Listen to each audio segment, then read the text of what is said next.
folks, and welcome to episode 17 of Picky Bastards. My name's Fran Slater, and I'm here with three of the most boringly named humans I have ever met. So we've got the two normal Picky Bastards, Mr. Nicholas Parker. Hello. Mr. Matt Paul. You're right. You're right. Nice accent. And today we have a guest host. Well, a guest host. Are we all hosts? I suppose, yeah. A guest contributor by the name of Michael Hull, or Michael, whatever you want to call him. So I'm going to start. Would you like to say hello as well? Yeah, say hello, Mike. Yeah. Thank you for having me. That's okay. You're very welcome. No problem. Oh, nice. No. Yeah, that was very polite. That's as polite as we're going to get tonight. Yeah, exactly. So the format's as normal tonight, but with one extra contributor. But first of all, I'm going to just get to know Mike a little bit, because I don't know him at all, you see. He doesn't live 10 minutes away. You just found him on the street outside on the way over here. Yeah. So Mike, a few quick fire questions for you, mate. What was your favourite album of the last year? A little bit of a left field pick. I think it's going to be Eli Kessler with Stadium. Stadium? He's a composer from New York. I don't know him at all. No. You heard it, Matt? Nope. No. Fran? No. Mike's recommended it to me, and I've not listened yet. He makes something that sounds a little bit like IDM, so sort of glitch electronica, but he plays it all acoustically. He's a percussionist. Nice. Phenomenal skill, but it's also a very, very beautiful record. Is it all instrumental? Yep. So you've Wow. generally got An instrumental record of the year. much more than you think you can do with the drums. Everything you can imagine, kind of click and tap. Exciting He times. does, but also with some keyboards over the top, a lot of field recordings. Great stuff. Cool. Yeah, to start with, you might think, I don't know if I could do a whole album of this, but it really drags you in, and I haven't heard anything more interesting or impressive, really. Right. Okay. Cool. Nice. Okay. First album you ever bought? I like this to be the Beastie Boys, but it isn't. It's Cliff Richard's. Wow. I used to be mental about Cliff Richard's. What? Yeah? Only when I was very young. Isn't his name Cliff Richard, though? No, it's pop an S on Oh, it. you had an S on the end? Yes. I was mental about this guy's name, I can't say. It's only when I was very young. I went with my mum to buy that. I'd watched the Cliff Richard film. Right. Got well into some of the songs and dragged her around every shop. Got it from Woolworths. Wow. But I think on my own it was probably Shaman. Shaman? I used to quite like Shaman. Wow. I don't know what that is. Ebenezer Good, yeah? Yeah, all Shaman? that. He's a good, he's a good. Oh, it's yeah. Ebenezer Oh, Good. yeah. Oh, my Yeah. God. Remember back in the day when it was Wow. all rappers versus ravers? Yeah. I was more of a You're a rap rave, fan, but right. I got into... No. But yeah, that one was a big one. So far we've had, when Matt first came in, his first album was it Spice Girls, Matt? I think so, yeah. Sam's was Steps, and now we've got Cliff Richard. It's just fucking, it's like descending Nice. every Yeah, time. yeah. I mean, I don't know what the next one's going to be. That All right. is shocking. That is Descending. shocking. So that means I had the best with Spice Girls. Yeah, shockingly. Yes. All right then, Mike. Best gig you've been to in the last year? Idols. Idols. Is it because I was there? Well, you were always in gigs I'll go to. It's it was just good energy. Yeah. Good. Sorry, tapping a pen. Interaction with the crowd. He's getting overexcited, that's what it is. Yeah. It was quality with that, wasn't it? And we've got them coming up in March, haven't we, Nick? Yes, we have, absolutely. Okay, final Last time, question. last time. Getting to know Mike. Worst gig you've ever been to? Do you know what? I was at the worst gig I've ever been to with you, actually, but you didn't think it was. No, I quite liked it. The support for Big Thief, yeah. Yeah. Wonderful. We're not doing this again. But, No. I'm not going to pick someone shit because you never expect anything from them. The ones that annoy me are the ones you got high hopes for. The ones that stands out, the Brian Jonestown Massacre. Oh. I've watched a few times. I like, but I think Anton is a little bit unpredictable. Okay. I like how you're naming them. I Yeah. thought they were all called Brian. No, That's why the band was called that. I He's thought they well were all known to Brian. be quite Oh, he's insane, unpredictable. yeah. So I've travelled to various different places. I know once, I think there was the second song into a gig, he's picked someone from the audience. I think a kid that probably swore at him or something. Not too massive, and he's got a massive off. Called him all sorts of names and walked off stage, which Right. is very rock and roll. But when you've travelled all the way to Leicester or wherever I was, Yeah. Yeah. but then you go to the second one after that, he's done a similar thing. He's not. He used to have fights with the members of the band, didn't he, a lot? Oh, he's. Yeah, so, he's. Can't get He's involved in this charming. conversation. Slipknot for indie kids. Can't get involved in this conversation. Yeah. So that And I think one of his mates, Dandy Warhols, they're always usually quite unimpressive as well. I'm a big fan of theirs. But it's something about Oregon, I think. Something about Oregon. Okay. Right. Like a sweeping so now we know Mike. He hates Oregon. Let's move on. Many listeners in Oregon, what are you saying? You're damaging our reputation in Oregon. The three normal picky bastards love Oregon. I just want to put that out there. My favourite band's from Oregon. Okay, so let's move on to the... so this... As normal, we've got 4 recently released albums, 1 classic album, and then Mike will be telling us about an artist he loves. So the 4 new releases this time are Thom Yorke's Suspiria soundtrack, Like a Baby by Jerry Paper, Avery Airy by Julia Holter, and Untitled by Me Without You. The classic is The Reminder by Feist, and then Mike will be telling us why he loves Tago Mago by Can. But anyway, on to the questions. Let's start off, Mike. Can you tell us which album of the 5, not including Can, you found the least accessible? Yeah, I think it was Thom Yorke, Suspiria, by quite a long way, actually. Okay.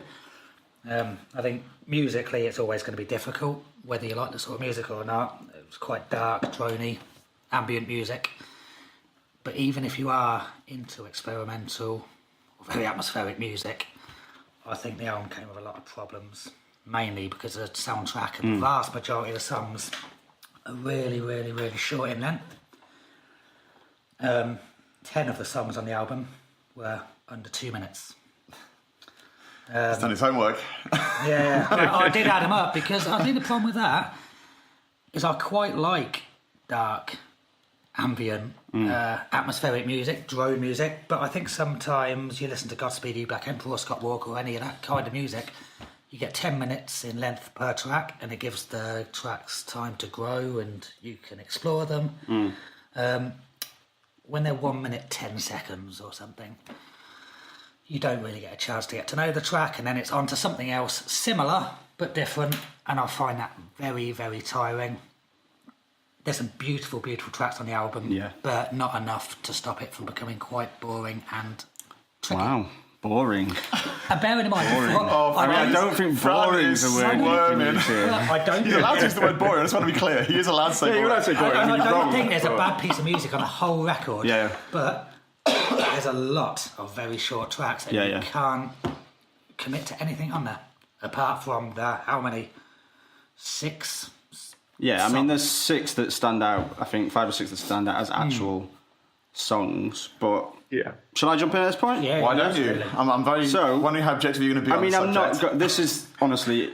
I'll be open. I'm sat here with a Radiohead tattoo on my arm. I'm obviously a big Thom Yorke fan. Just show me some vinyl you bought today. I've just bought a Razor today. So, but then that kind of says something that I did buy a Razor. I didn't buy the Suspiria soundtrack. And I think part of what Mike's just said is true. Is this the album of his I'm most likely to put on when I'm sitting down for dinner? No, it isn't. But do I think that there's been a better and more interesting soundtrack that I've listened to in the last few years? No, I don't think there has. I think there's not a better person that could have made this album than Thom Yorke. Surely really. that Glenn Hansard soundtrack was pretty good. good. I mean, was that a soundtrack? What? The soundtrack to what? I don't want to see that film. But yeah, I mean, this is the kind of album I think Tom's been waiting to make for a lot of his career, really, like where he just gets to be creepy and weird and doesn't have a lot of constraints on what he's doing. But there's some songs on there that I think are stunning. I think Unmade, Suspirium Finale, and Has Ended are all the really standout songs. And I think the album does stand on its own, but I do get that it is not an easy listen. But then I've seen the film, and I think once you've seen the film, it kind of opens up some of the songs that maybe are difficult because you see. How much of the album had you heard before you saw the film? Oh, I'd listened to the album quite a lot before I saw the film. Okay, that's good. And there's songs in there, like some of the songs that are really, beautiful songs anyway, like Unmade, they're in really important parts of the film.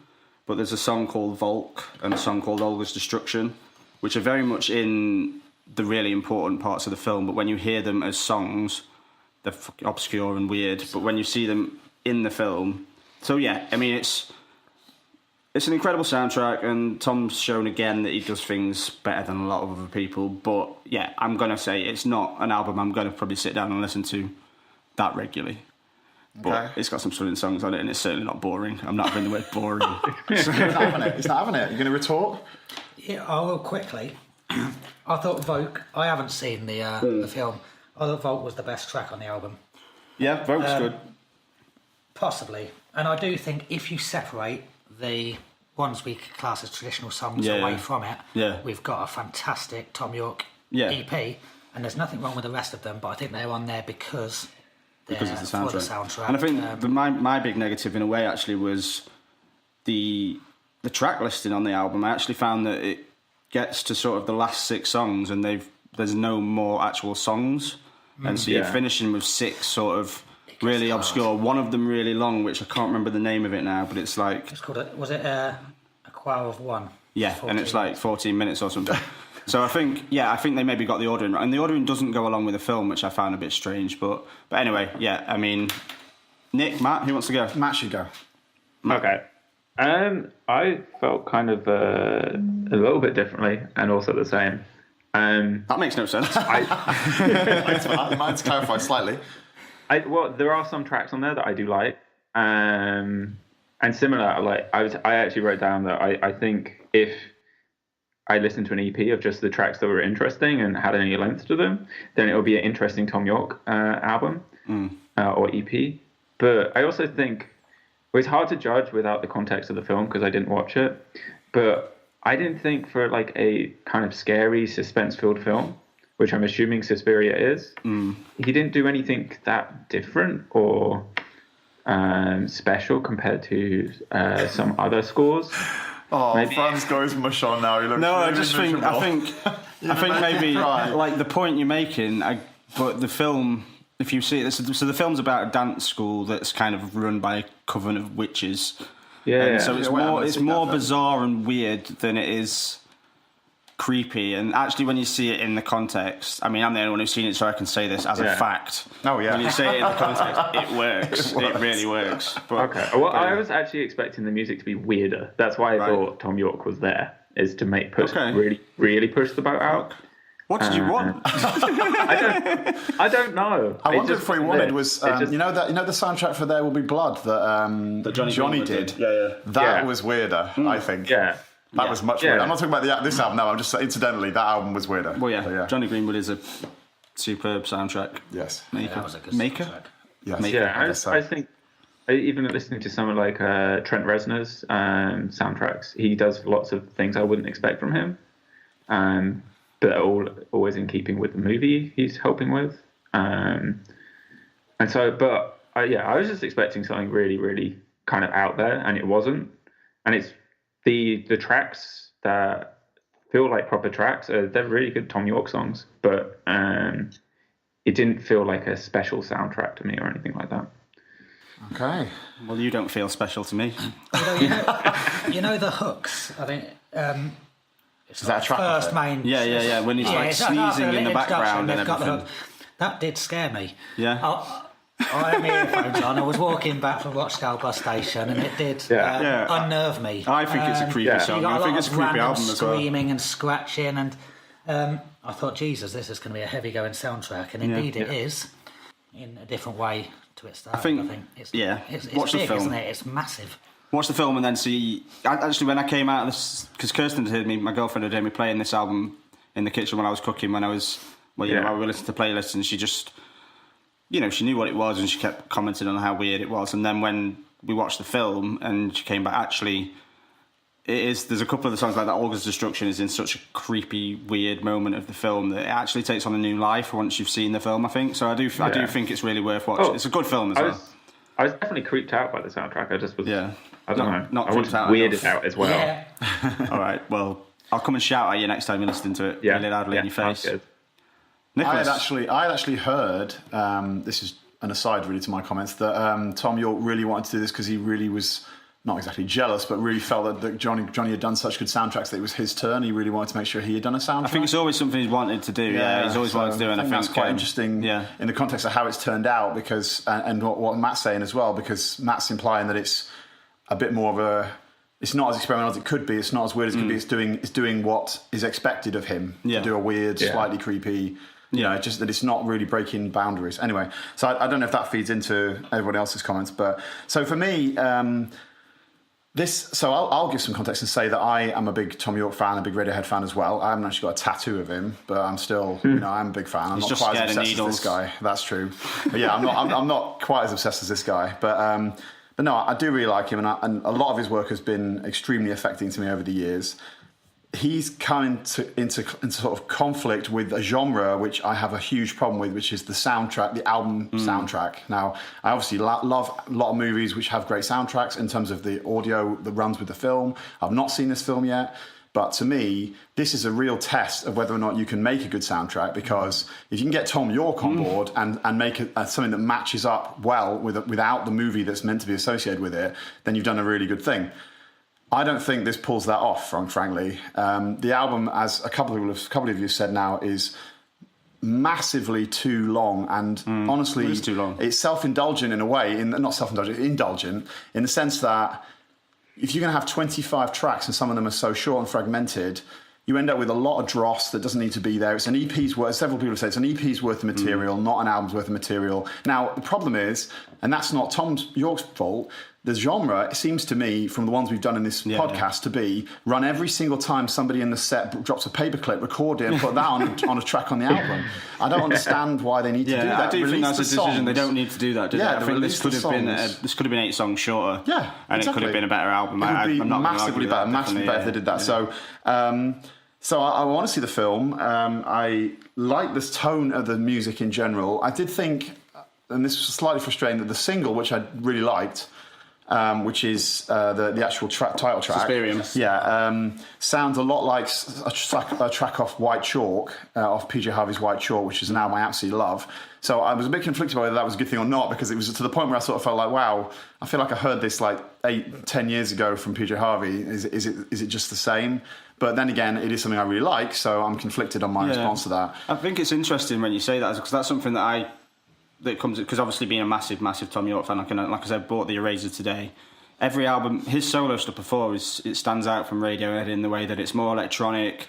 It's a different, and this album actually felt more like what he would have done early Radiohead, if you know what I mean, like the equivalent of his version of an early Radiohead album rather than the really creative stuff they do now, which I do think but I still think some of the songs are stunningly beautiful, and I think there's always going to be some stunningly beautiful songs when it's a Thom Yorke album. Yeah, exactly. Yeah, but like I said, my point always was, so it's not one I'm going to sit down and listen to. My answer is no, it's not a good album, because it's all those things we've all talked about. Really, it's too much, it's too fragmented, it's too confusing, it's not weird enough. Well, I don't know, because I haven't heard the film. If you think about the soundtracks that we've is it better than the other soundtracks? If you think about the soundtracks we've listened to on this podcast, we've always had a problem with them. We've never loved them. I love the Daughter one, but like, for example, is this better than the Gruff Rhys soundtrack? Yes, it is. Yes. I don't think that even needs to be a question, because that Gruff Rhys, as much as I love him as well, that soundtrack was terrible, and that did have every noise. That had a song that was a door opening. Yep. Which, we do have Thom Yorke sneezing at one point on this, but... There you go, then. When Thom Yorke sneezes, it sounds better than when most people sneeze, doesn't it? So, you know. So it's in the end, I just feel like it's not something I'll go back to. I will definitely see the film, and I'm afraid for Tom that Johnny's soundtracks sound to me to be better than Tom's did. Yeah, I think Johnny's he's a classical musician as well, isn't he? So he's going to pull off I think he can pull off a soundtrack. He's probably got more variation in his armoury than Tom has. Yeah, that's probably true. Anyway, right. So shall we move on? There we shall. Yeah. So Matt, which album did you find the most accessible?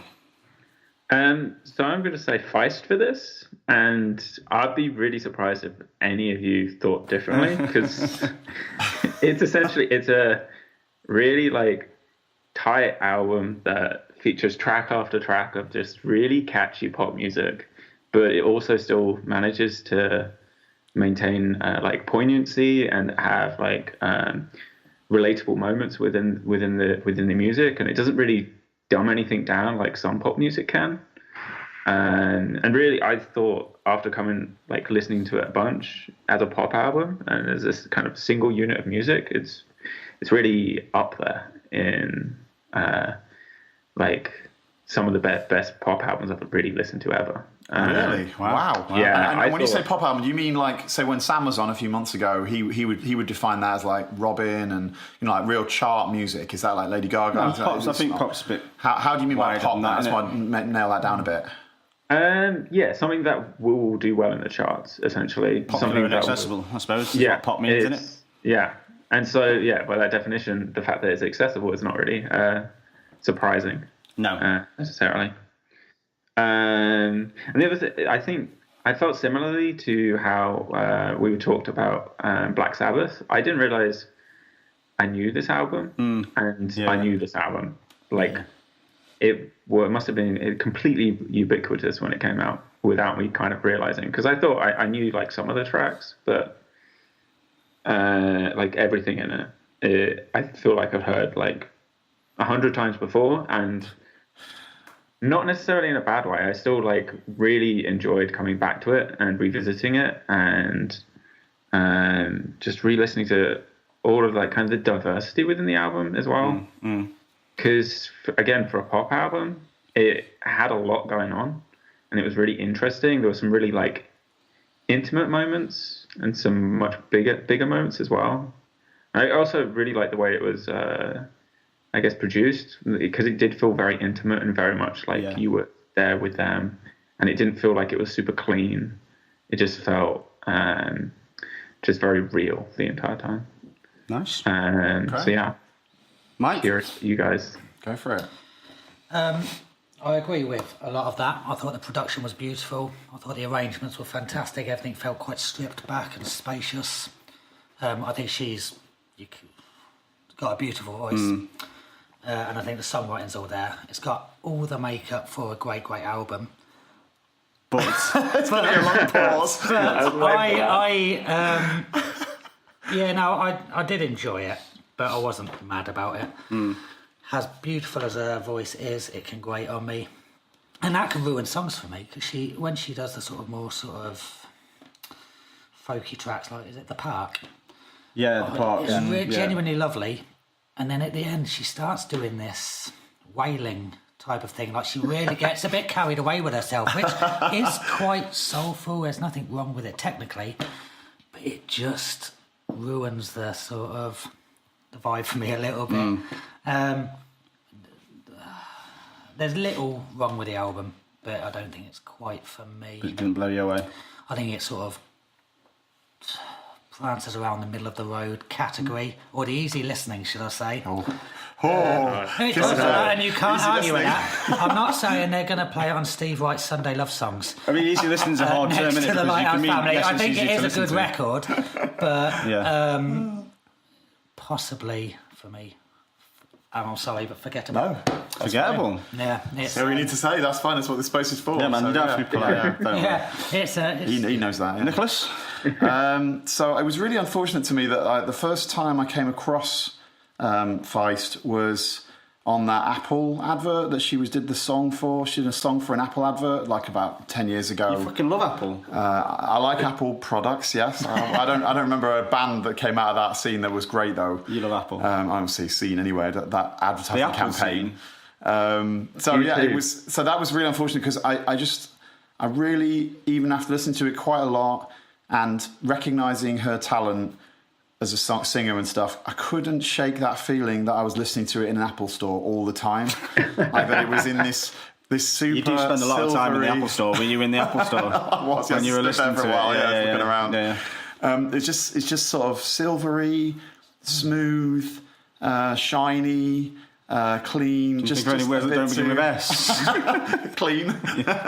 So that was really a problem, and to the point where when I got past it after a while, I really made me want to listen to some black metal. It just made me want to listen to some really dark, nasty. Well, luckily you had music. quite a bit of dark stuff on the playlist, didn't you? Yeah. But so that was really challenging, and in the end, I think I will say that the second half of the album I think was better than the first half, in the sense there were a couple of tracks I know down. Honey is that one of them, and How My Love Behaves were the strongest tracks I think on it. Yeah.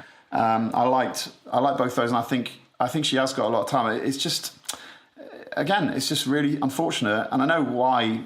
Obviously, if Apple comes to you and says they're going to put one of your songs on an advert, that changes your entire life and career, of course. at the same time, it just You'd love it. It just makes it very, very plastic, maybe. You guys are too edgy. You just said the Suspiria soundtrack wasn't weird enough, Matt. What are you talking about? Open to You're the everything. fucking edgy one. So, so no, to me it didn't work, and I won't be going back to it. Okay. Well, for me, it was on this playlist. It was an absolute breath of fresh air. Breath of fresh air. It was a reminder for me that, like, while I love experimental music and inaccessible music, and when I'm in the right mood, that if you just give me a simple, structured album, then that's a lot of the time what really gets me. And even though this is simple and it's got, you know, normal chorus verse structures, I still think it was as accomplished as any of the other albums on this list. I think she's got an exceptional voice. She's creating soft, simple, beautiful music. It's really varied as well. There's stunning tracks, ballads like The Water and The Park, but then there's some more lively tracks like Feel It All and Past and the Present. Particularly for me, I enjoyed the sort of playful, folky songs like 1, 2, 3, 4 and Brandy Alexander.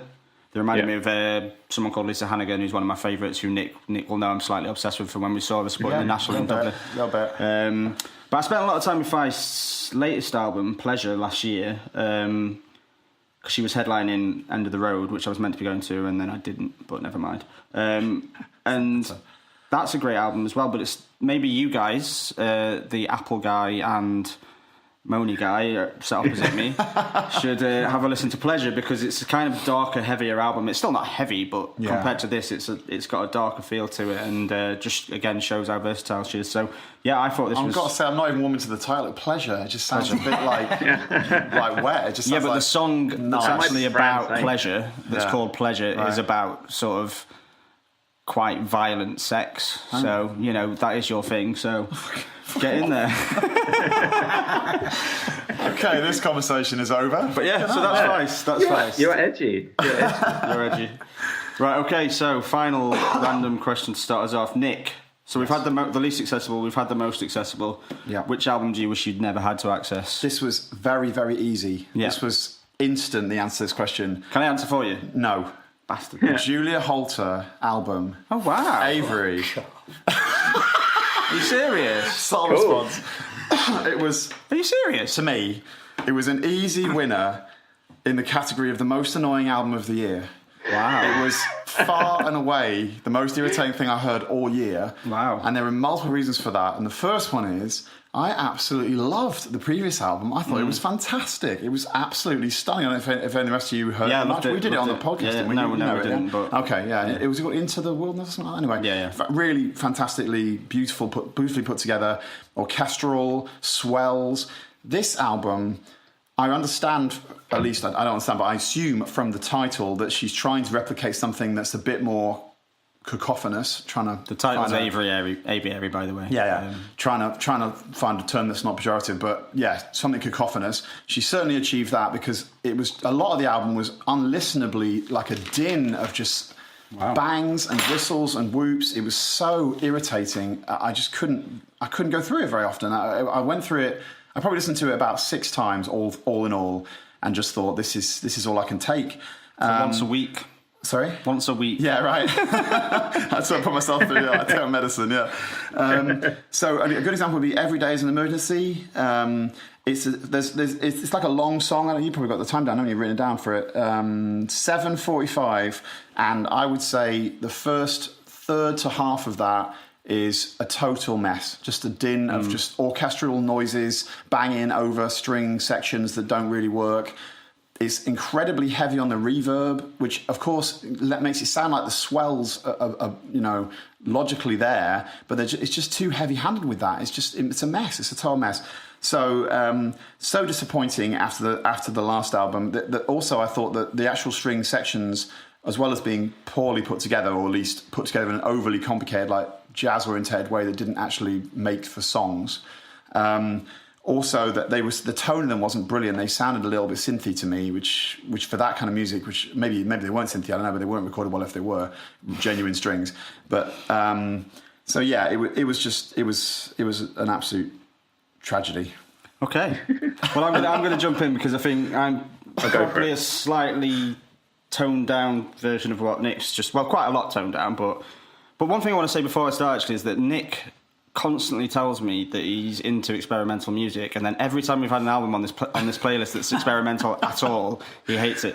So he's a liar. But anyway, bollocks. For me, I thought this was an album that walked the line between fascinating and completely fucking pretentious.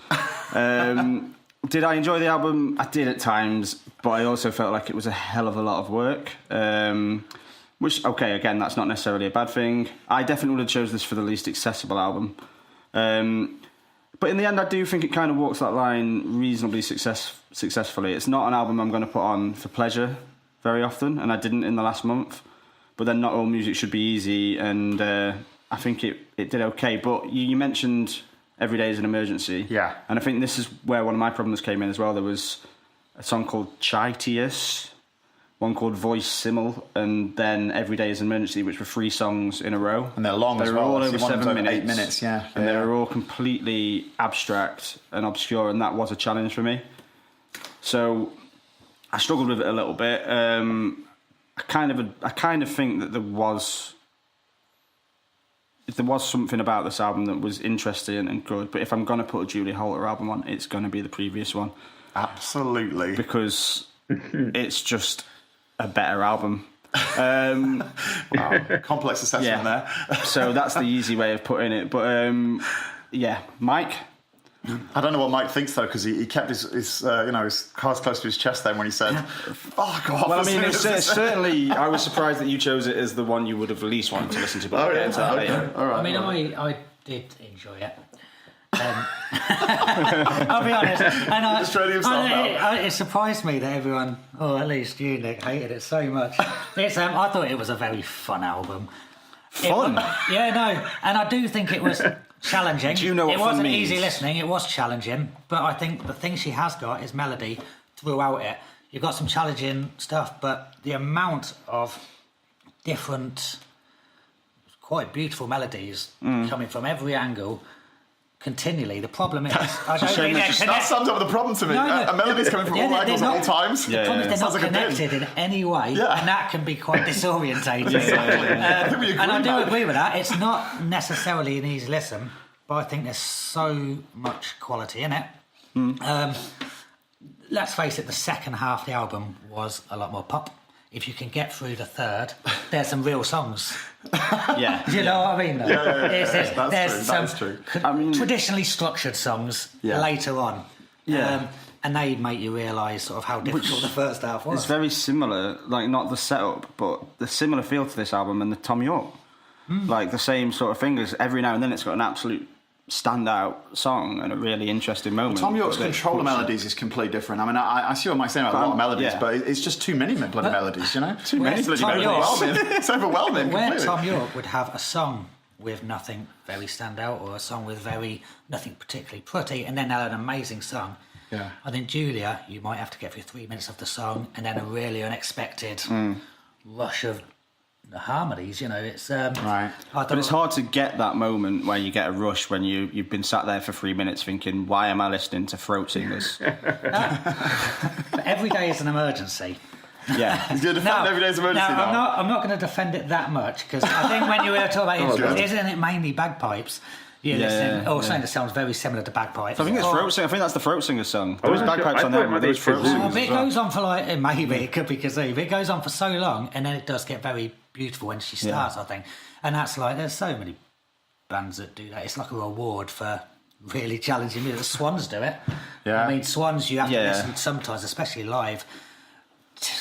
20 minutes of really deliberately awkward music until they hit you with something truly beautiful. Yeah. This Heat Runner one that did that a lot.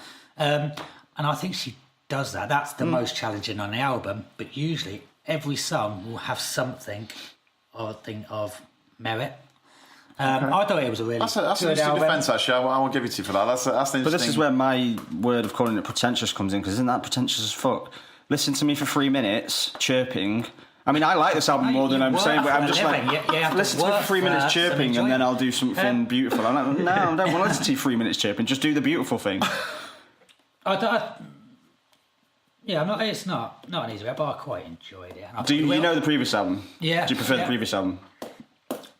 Yes, I think as an album. Okay. Although I, unlike you, I think I will return to this album a lot. On a cliff edge right there, he was like, I suppose. I thought the later part of the album I would rather see. How do you pronounce that? Ledger to you. The French one. Yeah. I Shall Love To. I think that's where it changes. I Shall Love To. It gets, I think, a really pretty album with. Okay. Right. Yeah, no, I liked it. Matt? Yeah, I'm like somewhere in between everyone. Mr. fucking sit on the fence tonight, you are, mate. Jesus Christ. I went backwards and forwards between all of the emotions you guys have talked about, and I think I've felt in the middle now, because there are moments where I do really like I Shall Love To. It's pretty good, good. There's an entire, it's a pretty long song, and it builds really, really beautifully throughout the entire thing, and the whole thing is worth it. But there is so much, you have to pay so much, you have to work so hard to get to those moments. I don't think. It's just not what. You can all agree on that thing, yeah. I think that's the thing. That's hard work. Hard work would be the tagline for this album. Is it worth it? That's the only real question in it, really. Yeah. I think the worst moments that were actually more unnerving than listening to the Suspiria album, though. And interesting. Yeah, I mean, I've got some comeback on that when we come to the end of the. When we talk about the whole playlist, but we'll talk about that later. But yeah, you're right. I can see some similarities and some. Between a few of the things on this playlist that sort of tie it together, but yeah. So you were still talking, I think, Matt. The other thing I had is it felt like I don't know how to say it. Chaetius. Yeah, that's what I'm going with.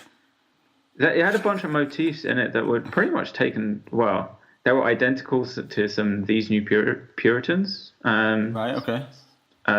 Songs, which I found really disorienting, because it was like listening to one of their tracks just shuffled, because it was all, and it was very, very like, I kind of liked some of the way it was arranged in that song, but then it just felt all wrong because it just reminded me of this other song.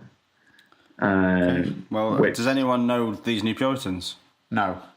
I do know them, but not enough to possibly reference them.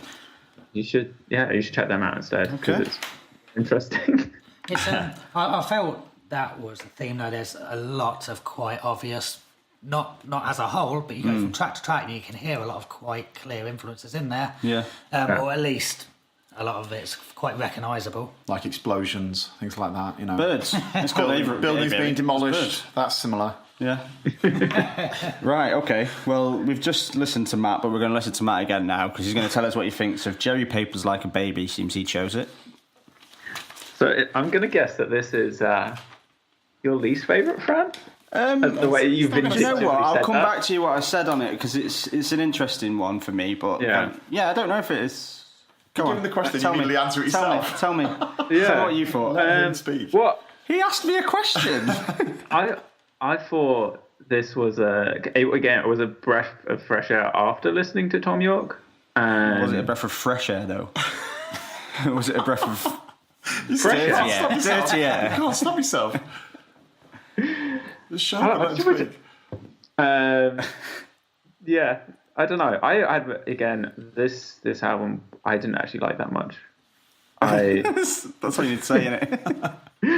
I thought it got really samey, which was crazy considering it lasts only 30 minutes. There's a couple of songs I do like, but overall I found it quite a little bit dull.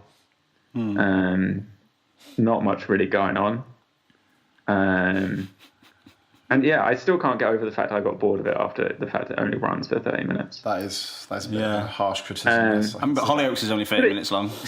So, Yeah, very profound. Thanks for that.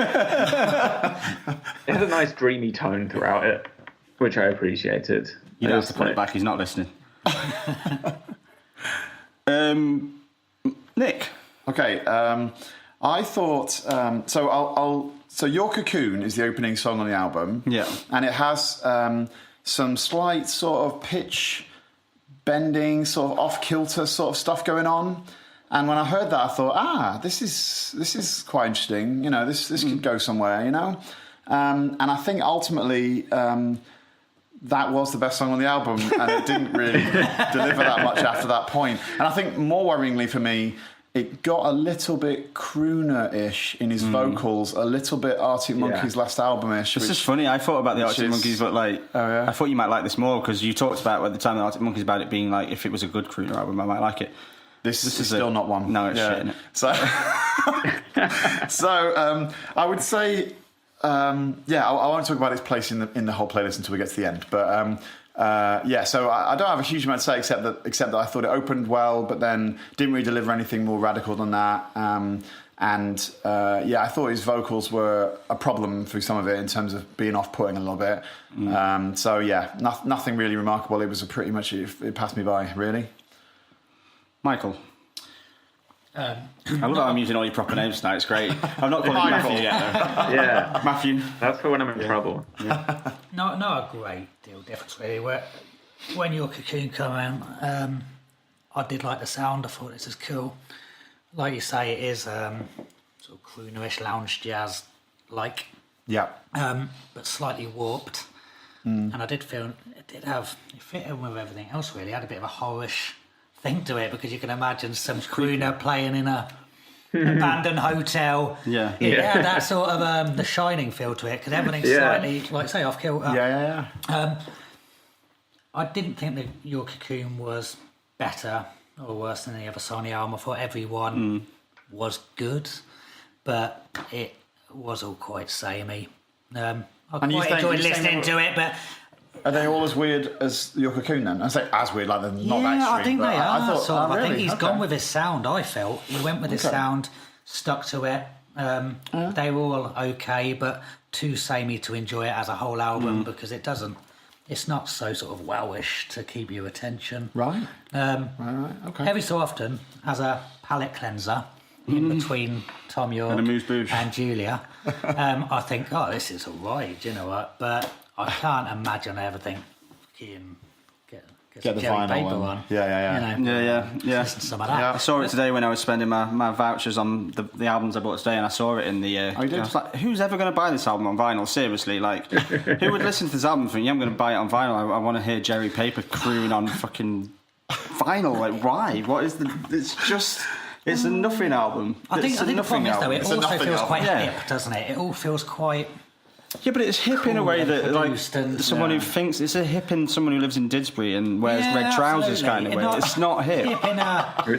It is trying very hard. It's. Yeah, I mean, it does try hard. I think the first couple of times I listened to it, I thought I hated it. By the end, I didn't totally hate it. That's pretty much all I've got to say about this album. I was the opposite. I started off thinking I loved it, and then ended up hating it. Yeah, I mean, it sounded like a porn soundtrack. It's called Like a Baby. He looks creepy as fuck on the cover. It's a disaster, but I didn't hate it. Wow. Egg. Anyone? I think you're worse on that than I was on Julia Holter. Well, it doesn't compare to Julia Holter, does it, in terms of, like, actual interest, quality? I preferred this album to Julia Holter. Well, you need to sort your life out then. Okay. Jerry Paper, any more on Jerry Paper? No. Let's not bother. Who was it? And that's what I honestly say. Let's not bother having any more Jerry Paper. Yeah. Okay, well, let's let Mike tell to us about Me we Without missed You's. one. We missed one. I know. Mike's going to start us off on Me Without You's Untitled. All right, go for it. Me Without You Untitled, Mike. I'm happy to say I quite liked Untitled. I actually really, really, really liked it. I've been a fan of Me Without You for a couple of years. I wasn't disappointed. I quite like the sort of post-hardcore scene, at times verging towards emo possibly, but I think they do it incredibly well. Sorry, I keep tapping with a pen. Just take it. I'm confiscating it. Stop confiscating it. Then we stop and he tells he's done it. I think it's generally... I think it's a great album. It's a tiring album because I think it dances around basically anger and melancholy. It starts off very angry, sort of angst-driven, and then goes into this really sort of melancholic, quite sad songs at times. And then later on the album gets a little bit angry again. And although I think most of the songs on there are very, very, very good, it's tiring, but that sounds like a negative. And tiring in a good way. I think after it finishes, you feel like you've gone through the motions a bit. Yeah. I think the vast majority of the songs are fantastic, and it's a beautiful record. And by the end of it, I genuinely was looking forward to putting it on again. I think, for me, not the album of the year, but not a million miles away. I thought it was a brilliant record. Right. Standout tracks? I think Tortoise All the Way Down was phenomenal. Literally phenomenal. New Wine, New Skins, I like that. But I like that because they reference Belle and Sebastian. The lead singer of Me Without You is very, very into religion. His mum was a Muslim and his father a Jewish guy. I think they both sort of came together in some form of Islam they got into, but he converted to Christianity. Okay, that's very random. I think sometimes he's quite muddled up with religion. It's not like a straight up Christian rock band. Yeah. He references most religions in his songs, and I think possibly he's still got a big interest in it all. But Belle and Sebastian also similar. Right, okay. I think Stuart from Belle and Sebastian is a Christian, and they reference a song that's about them coming to terms with his beliefs and moral or ethical dilemmas. So I think lyrically that song was fantastic. But there's very few songs on the album I didn't like.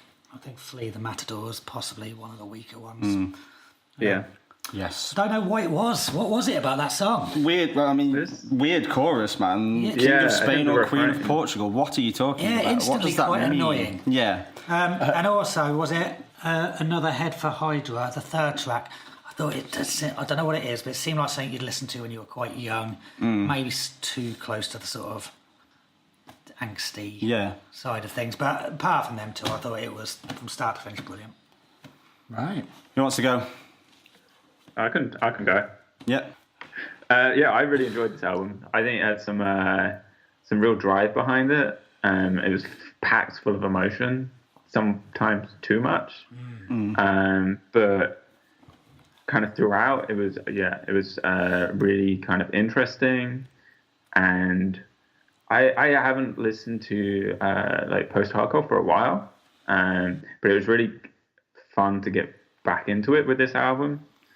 I think for me, the first 4 tracks, like when they're kind of a bit angrier at the beginning, and I guess a bit more juvenile, they're the ones that really got me, I think. But the whole album as a whole is I really enjoy it. The big issue I had is that lyrically, I found it really hard to tell what was going on, and sometimes it was just really overwrought, or like he's referencing so many different things. Yeah. That you can get something from the tone, but you can't necessarily. There isn't a clear message in it. I think I went to, because Julia I think was my favorite song, and I looked for like a breakdown of what the lyrically was going on, and the appendix for this breakdown, which is like, it's not that long a song. It would if I printed it out, it would have been about 40-50 pages, and that was their best guess. Okay. Because every line seems to have like 5 or 6 references. I'm not as surprised as Fran is, because the title is actually Julia brackets or Holy to the Lord on the bells of horses. Those brackets, which does suggest there's quite a lot he's trying to pack in there. Yeah. Can I just say, I don't know if anyone really listens to Me Without You, but I was a bit disappointed with this album that the lyrics were a little bit more cryptic and all over the show, because they had a record a few albums ago called It's All Crazy, It's Longer Than That, It's All Crazy, It's All something. But it was a lot more, they stepped away from the post-hardcore thing and went more, I suppose, folky, a lot more song-driven. And lyrically, it's one of the best records I've ever heard. Right. They sort of personified everything, the sun, the grass, every animal, and just everything had a soul and a heart, and it was quite, I don't know if cartoony is the right word, but that's pretty epic. Story-wise, it was beautiful. Every living creature was represented. Well, he said in an interview that it's to do with, there was a certain scholar, sort of an Islamic scholar, that used to do children's books, which he was read to as a child, and he was influenced by that, where not just the rabbits and everything jumping around and the insects, but everything, the fence, everything. Were you listening to the Lion King soundtrack? No, it's like that, but I'm not going to do it justice. But listen down, the album, song for song, is what if I didn't pick this for the new album? I probably would have picked that as my Why I Love instead of Kank. It's a wonderful record. Cool. So that did upset me about this. That it wasn't lyrically bad, but you're not going to relate to it because I think it's you know, it's hard. Yeah. Do you want? Shall I go? Are you done, Matt? Yeah. Okay. It's quite interesting to hear some of what you two have both said because it ties in a lot with what I'm saying. It was a difficult one for me, this album, because it's not folk. That's the first problem. Yeah, that's part of the problem. Yeah. But I think what you both mentioned, like the sort of idea of it being maybe a little bit youthful and whatever, and I think the literary lyrics and the sort of overblown lyrics throughout the album made me feel a little bit like something that a teenage band would do to sound intelligent. Like, I feel like they were just trying too hard a lot of the time. So when I first started listening to it, I found it quite generic and didn't think it really stood out. But as I listened more, I did realise, there were some quite interesting things they were saying about mental health, about sort of the apocalyptic politics and other issues that we're going through. But then it did, in the end, it was all kind of hidden behind this sort of overblown, almost immature manner of some of the songs and quite overly dramatic. You've I just already want to mentioned... point out that Mike's within distance of decking you if he wants to. It's fine. It's fine. Do have that option. But you mentioned, or Mike mentioned himself, the Flee Thou Matadors as the biggest. Like, the whole King of Spain, Queen of Portugal thing was very strange. I didn't get that. But then it was also probably the album of all these that grew on me the most. It's kind of... It is very dramatic, it is very dense, it is kind of childlike at times, but then it becomes more involving the more you listen to it. I think Julia was a highlight, which Matt's already said, and then the best song was Tortoises All the Way Down. But I think, some of the song titles and some of the lyrics, at the end, it just felt a little bit like it was written by someone who was still at school and was a bit depressed. Right. Okay then. I mean, very icy silence. Mike just called me a wanker with his hand. I don't know why he didn't just say it. It's fine. You're allowed to. We swore enough on. But I didn't hate it. I didn't love it. But it was. I had mixed feelings on the album. Okay. So I'll jump in. To me, my interest in the album, I was finding it quite refreshing that we had a nice heavy album on this playlist after Feist and stuff like that. And it was nice to have some really sort of banging moments to it. And I thought lyrically, I thought it was quite interesting. I don't know if I dug in as deeply as any of the rest of you did in terms of the lyrical content stuff. It just kind of sounded like it fitted. There was some angst in it. There was some... I thought the better songs for me were the ones that were more... slightly more restrained, actually. Like, there's a short one, Dormouse Size. Yeah. Which actually I thought was really nice and actually was not characteristic of some of the other ones, which were a bit more... again, not being pejorative, a bit more bombastic, a bit bigger. I thought that worked really well. I think my bigger issue with the album was... Problematic stuff with the album was not that... was not lyrical, it was actually production-wise. I thought it was quite heavily compressed a lot of the time, and that I found that a bit frustrating because it sounded like it wanted to be heavier and dirtier than it actually ended up being, like, acoustically. A good example would be... Another Head for Hydra. The first 3 seconds of that song, you'd have them turning on the amps and the tape machine and stuff, and you have this like crackly, it's going to go crazy kind of sound, and then it kicks in and the compressors hit, and it just sounds a bit flatter than I think it's worthy of, So to me, I think there's potential, and maybe the other albums, I don't know whether they're similar or not, but I've not heard this any album of this band I've heard. But I think there's potential in the songwriting and the delivery for them to actually make a sort of more sort of... what's the word? Razor edge type, like sawtooth kind of album. There's a lot not because they're all still all at school though, so it's hard. Oh, sorry, carry on. He's just so harsh. To me, I thought it worked well, but I think it could have been produced in a way that made it a bit more abrasive. That's the word I was searching for, really. Yeah. But I'd agree with that. I think some of their older albums, and I don't want to talk about them too much because it's interesting. You know this band well, so it'd be interesting to hear about the older albums. Straight up, again, post-hardcore. Rawer, yeah, and at times I thought they were overproduced, not financially, I wouldn't say it's high fidelity at any point, but just too smooth. And that was one of the issues for me where... Sorry, is that with the old albums? With this album? No, with this one, I felt that I wish that they'd just gone for a slightly more... So I'd be Are you interested. familiar with Cloud Nothings, anybody? Cloud Nothings, yes. Cloud Nothings, yeah. So I think Cloud Nothings do this and slightly less cleanly. It sounds a bit dirtier when the way they produce the songs, and I think that, I don't know if you know Matt, do you?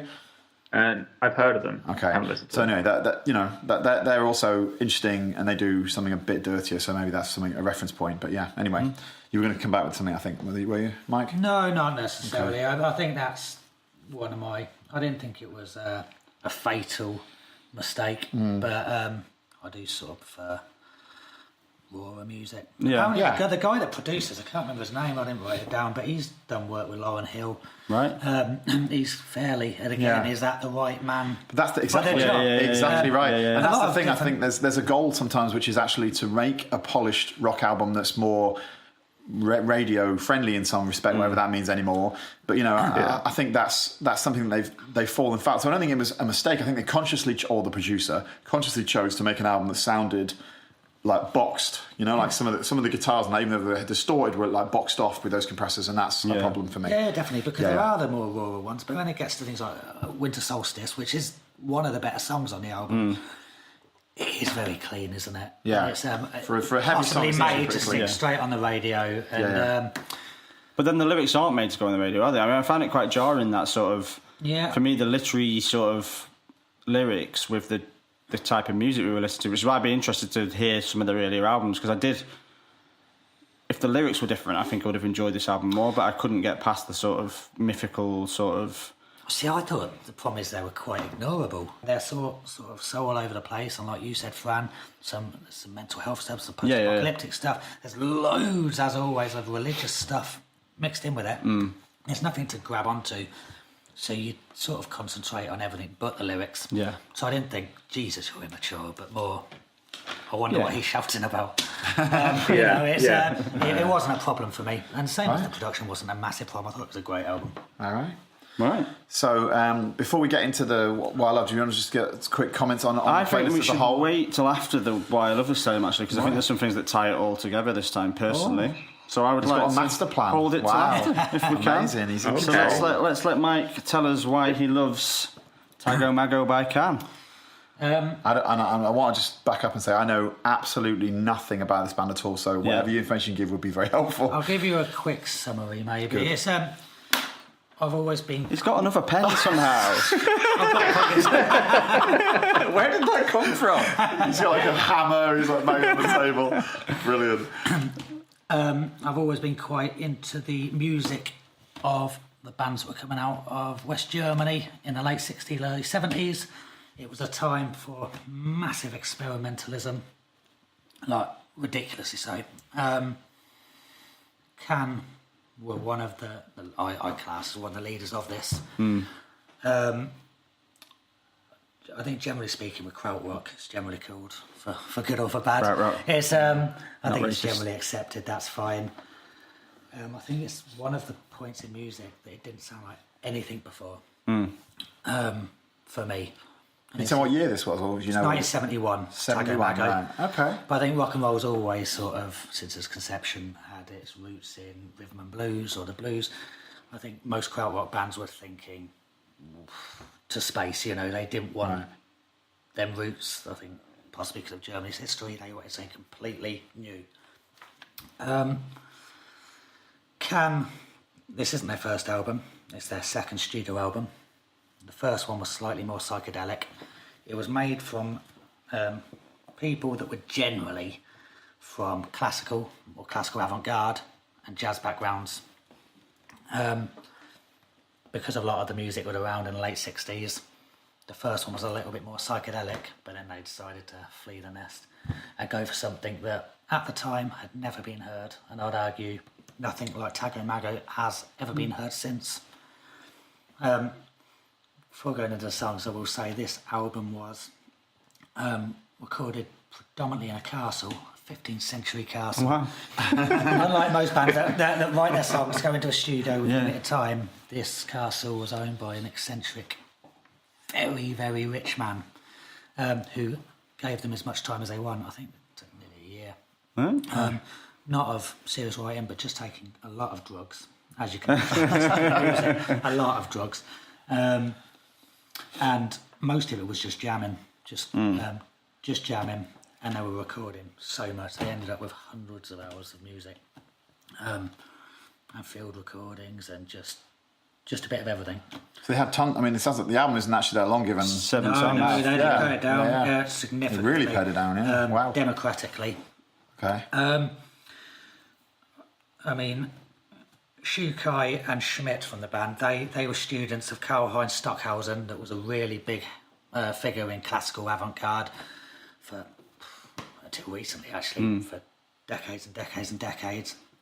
And I think it could be classed as German avant-garde, but unlike a lot of the experimental albums that come at that stage from Germany, I like this because it's so funky as well. We've talked a lot about avant-garde today.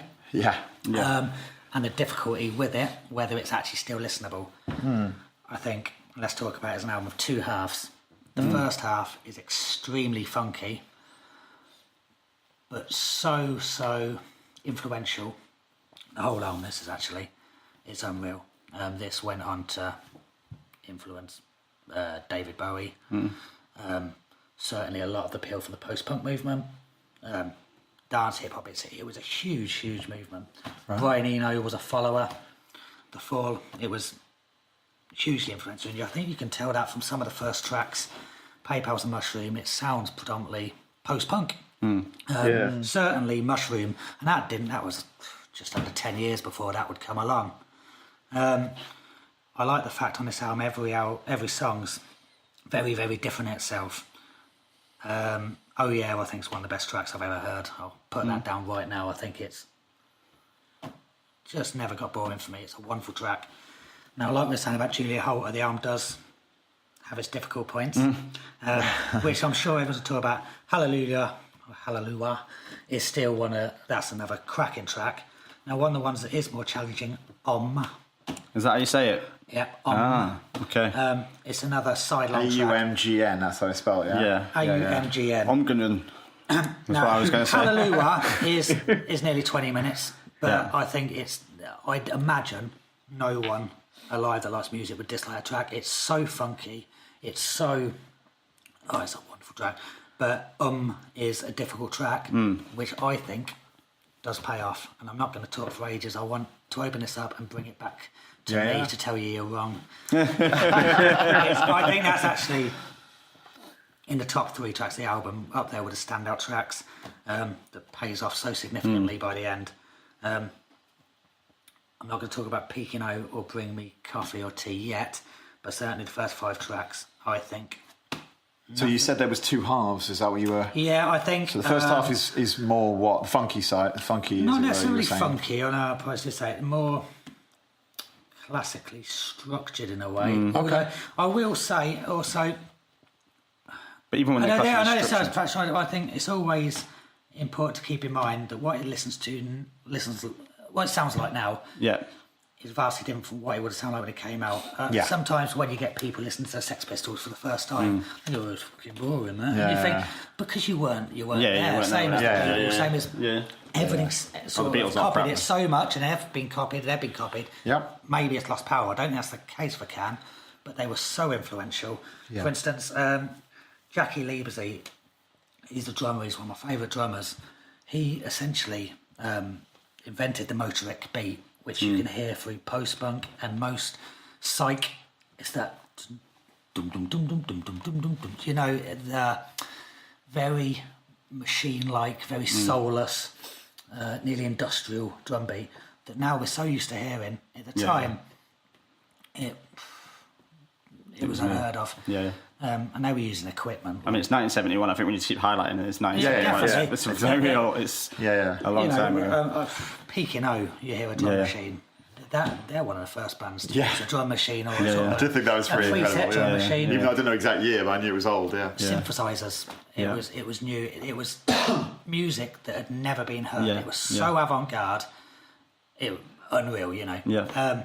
However, I don't want that to take away from the music now, because I still don't think there's anything that's ever sounded like Can, Tago, Mago. I think so. They were the best Right. for me. So now Frank can tell us why he hates Me? it. No, I'm not going to say that. Shit. The first thing I'm going to say straight away is it kind of ties on from what Mike just finished on, is that what stood out to me the most was how fresh it sounds, even now. For an album that came out in 1971, like if this came out tomorrow, then it wouldn't seem outdated. It'd still seem original. It'd still seem fresh, which I think is incredible. But that said, you can see a host of bands who were influenced by them, and I think that Mike's just mentioned a few. A couple I picked out were Swans, which I think is quite an obvious comparison in some ways. I also think Radiohead. You can see some, especially in the early songs, you can see, and the early Radiohead, you can see some comparison. I've also written down that I think the drummer's amazing and drives a lot of the songs, particularly in the first half of the album, and that's why, for me, I admit that I am a bigger fan of the first half of the album. And I separate it in the same way Mike did. The first 4 tracks up to Hallelujah, That's the line, isn't it? and then the second. And I am a bigger fan of the first half. But then I thought the album did a really good job of sort of setting you up to think of it as one thing, and then it kind of just sweeps the rug out from under your feet. I think the final 3 songs are still fascinating. And we'll come to talk about the playlist more later on. But I think sitting on a playlist where there was already a lot of long, inaccessible music, I kind of didn't find myself drawn into those songs as well as much as I did the first 4. But it's a stellar album, clearly ahead of its time, and I'm really glad I got to spend some time with it. It's a really interesting album. Okay, I'll jump in, shall I? I really, really liked it, and I've been listening a lot. So first of all, it brought me back to 2 older artists that one of which we did, The Sabbath, we did a couple of podcasts ago. Yeah. And then I've been listening personally to a lot more Hendrix lately, partly because my son started playing guitar recently, and I wanted to show him who the greatest guitarist ever was on video, on YouTube, whatever. Johnny Greenwood. Yeah, right. Very close run thing. Yeah. I did think, and when you talk about that wonder of like trying to hold on to the fact that it was, it's amazing to listen to something, still so fresh to people at the time. I actually managed to retain that quite well because I was listening to Hendrix a lot, in the last few months. And it made me think, wow, because the few recordings of Hendrix I've listened to in the last couple of weeks, I've just thought, what on earth? This must have sounded like music from space completely, and like absolutely off the planet, insanely creative and odd. And I thought this as well was like that. I like that in very different, but also very odd in a similar way, very interesting and fresh. So I really enjoyed it, and I thought it was. I thought the first half, like Fran says, I could kind of get my head around it a bit more easily. But in the end, I thought it was consistently new and energetic, and I love the drumming as well, like you both said already. I think I probably liked Oh Yeah the most, I think. I think if it came out, well, it was great, I should say, that I had absolutely no context for this at all. I love that I came to it so completely clear of any idea what on earth I was going into. And that's one reason I could hold on to why it felt fresh to me, But I think I would go back to this, and I think I would explore more of what they've done, especially in the context of listening to some older stuff. I wanted to see what Matt and Fran thought about the Sabbath, and you too, Mike, about the Sabbath in relation, because we did that on the podcast a couple of months ago. What you thought about that in relation, because the case I made in defence of Sabbath to some extent then was that was also like a crazily new thing, at the time, and it's easy to say, oh well, yeah, it's just another metal band. No, it was the metal band, Was this the first Sabbath? No, it was Paranoid. We did Paranoid. Was that first? First? No, it wasn't first. No. Did you ever hear the first Sabbath record where it was a horror LP essentially? No. It was before. It was metal by default, but it was more. They were trying to make a horror soundtrack. So again, it's a good reference. I thought Paranoid was a great record. Yeah. So it wraps up with those, and I thought I'd like to hear when you get your comments, Matt, and also from you, Fran, what you thought about relative to the Sabbath. Well, before we move on to Matt, I'll just make a quick comment about that, because for me, first thing I thought about Cam was that it still felt fresh now, and I still felt like it. Like you kept saying, and you said a few times, Mike, that there hasn't been anything like it since. And I suppose that was my problem with Black Sabbath, was that I couldn't get into it too easily, partly because I'd heard it on Tony Hawk's skating games 100 times, so I only knew all the songs, but also just because it didn't feel fresh anymore and it didn't feel interesting anymore, whereas Can still felt very interesting to me. So that's probably my point of difference there. But anyway, Matt, what did you think as a whole of Can? I liked it a lot. I did have a reference point. I'd heard a couple of their other singles, Vitamin C and I Want More, and I was really surprised by this because it's not. They're quite conventional, I think, and then this was like wildly different. And not much like crazy different stuff to say really. I was really taken aback listening to Mushroom because I was just like, this music shouldn't have been invented yet, but here it is. Mushroom's great. Mushroom's great. And the drum machine you referenced earlier was unbelievable. Was that on Peking? Which one had the drum machine? The drum machine's Peking O. Peking O, yeah. I mean, I think that's the most challenging track, and actually gets a bit ridiculous when the Damo Suzuki, the vocalist, he was the youngster of the band. They were all in their 30s. He was only fairly young. They chose him on the strength that he was Japanese. Their last singer was black, and they did like to have someone in Germany at that stage, in West Germany. There wasn't a lot of people that looked so dramatically different. So after they'd thrown Michael out of the band, they saw Damo and thought, that's the one, look at him. I actually read an article today about the album as well, and I read about how they found him. He was a busker, wasn't he? He was sitting up, I think he was laying on the ground doing something quite odd, wasn't he? They just brought him into found a busker and just brought him into the band. He said, we're playing tonight. Tonight. He went, do I need to rehearse? No, you don't. And his style also, we're talking about post-punk and other sort of later experimental scenes. His sort of whisper to scream to, it was quite dramatic, I think, at the time. But I do think that tests anyone where they're really going for it a bit later on, aren't they? Yeah. So I think I might cut you off, Matt, though. Matt, go ahead. Sorry, mate. And well, it was interesting because I definitely can tell the two halves of the album. And it was quite. I thought it was like having the track at the end.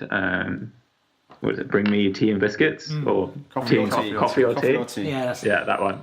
I was just like, it did. Not like similar. No, I know. Just brought a smile to the that's what face. I wanted afterwards because I felt like I've just been hit by a train, and I just like that song felt like resurfacing and coming back into the real world. Yeah, and I just like the whole structure of the album. It seems like it's really thought out and just like we're going to gradually take you down this trail, and then by the end and like peaking out, you're just like you're off in the hinterlands, and it's like welcome back. Yeah. Reality.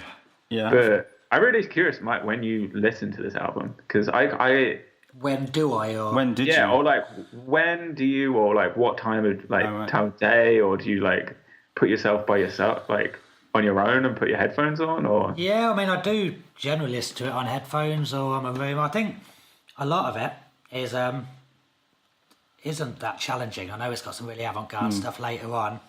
And for its day, it was all fairly avant-garde. I think a lot of it's quite accessible. So I'm probably not going to wake up on a Sunday morning with a hangover and listen to in its entirety. I think that's been constantly with me for many years. I think on a lot of my playlists. I very rarely, maybe the whole album, because it's quite, I don't know how long the album is. Can't be about 45 minutes, maybe longer, 50 minutes. Yeah, there's some long songs. There's I think the 20-minute songs. first half constantly, the second half maybe when I'm feeling powerful in the evening, having a drink and thinking, let's listen to that. I was quite interested in how you first, because obviously none of us. You'd heard a couple of songs, did you say, Matt? Yeah, I'd heard a couple of songs off like playlists of like these is the best songs of all time kind of thing, and they're great songs of the period, but they don't feel anything dramatically different. Yeah. No. Whereas I think with me and Nick having not heard him, how did you first get into this band, Mike? How did you? I think when I was quite young, sort of late teens, early 20s, I was quite into psych. So not psych by sort of today's contemporary standards, but sort of 60s psych stuff. And through that really. And again, there's loads of other bands to explore, like Noi, a really good one, Feist. Okay. There's Heard of Faust? Yeah, haven't Yeah, you? I've heard Faust, yeah. Krautrock, there's some brilliant records. Right. Some of them, like I say, more difficult. Like Faust can be really tricky. Cluster are a great one. Okay. Because a lot of it went more electronic, same sort of Kraftwerk sort of thing, went more in the direction of the electronic stuff that was coming through. But this is an album of its own. I don't want to take anything away from that. Right. I do also want to say my favourite part of this album's just popped in my head. My favourite little piece of the record is in Om. Right. That again, like we said, is quite a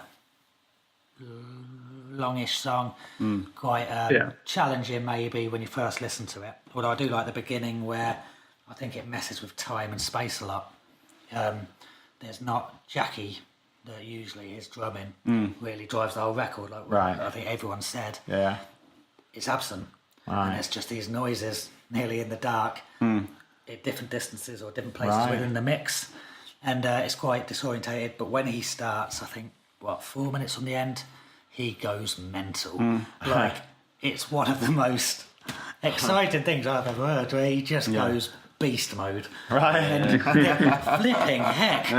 Boom, boom, boom, boom, boom, and, oh god, it's about 4 or 5 minutes of it's very exhilarating. It really is. Brilliant. And then it goes into peak, and you've got another job on your hands. But well, I appreciate bringing it to the group. Yeah, really. definitely. Really worth it, and I'll definitely go back to it. Yeah. And I think some of what you just said might at the end there ties into why I wanted to talk about the whole playlist as a whole at the end this time, because I think for me there was 3 albums, and it's really weird that this happened.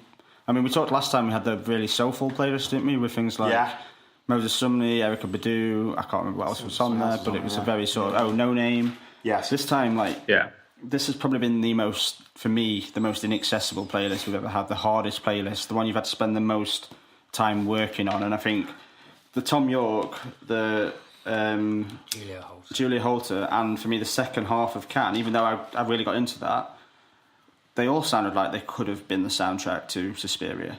They all sounded scary, and they all sounded creepy. And I think, especially on Tago Mago, I felt was...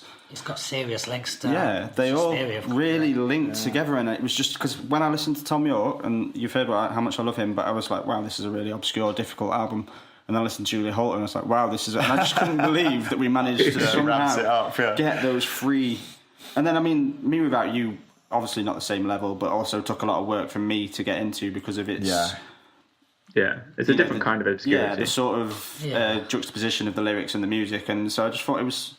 I mean, obviously Feist and Jerry Baby, different story, but it was a really interesting playlist for that reason, that there was so much that was hard work. And I said to Mike a couple of times when I saw him while I was listening, I've had to take a week away from the playlist and listen to some other stuff a bit, because I don't feel like I'm able to give myself that much time to get into it, because it's so heavy going. So I don't know if anyone else thought the same thing, but... I mean, to me, it was very inaccessible, and the Can was the best thing on it, and probably the Me Without You was the other one that was interesting. I wasn't really in love with much else on that playlist. So of the 5 that weren't Can, your favourite was Me Without You? Probably, yeah. Probably. You, Mike, Me Without You as well, was it? Let me flip through. It wasn't. Jerry Baby. It wasn't Thom Yorke. It wasn't Jerry. Not Can. Can't be Me with... Yeah, you can't include Can. You can't include Can. It was Me Without You, followed by Julia Holter. Right. Matt, you're saying Feist. Well, I felt like Feist was like, I get to have my dessert, and then Can felt like it was actual sustenance. It felt like I was actually getting something. That's almost a normal analogy there with the food analogy. I like it. That's getting towards normal insanity. Great. Right. Okay. Well, I think we're all there. Yeah. Thanks very much. Yeah, good to have you, Mike. It's been a pleasure. It was really great to have you on. We'll maybe see you back in the future. Absolutely. Yeah. Next time we are doing albums of 2018, so I don't think we're going to actually even go through the albums. I can if you want, but no, I think we'll leave you to wait and or just click on Spotify and look at the playlist. Yeah. But then you won't know who's picked what. But yeah, there'll be 10 albums. Each of us, Nirmal, who started Picky Bastards with us, is going to come back for this episode. Yep. We'll each pick an album of the year, and then we've picked favourites. We've picked a few from other publications. I picked The Vinyl Factory. I picked Piccadilly Records, Needle Drop. I can't remember what I picked. I think Matt's was from Drowned in Sound, and we also had The Guardian. That's right. So we'll be back in February with that playlist. Absolutely. All right. Thanks for listening. And thank you, Mike. Thanks a lot, Nice Mike. one. Cheers. All right. Cheers, Mike. See you. Bye.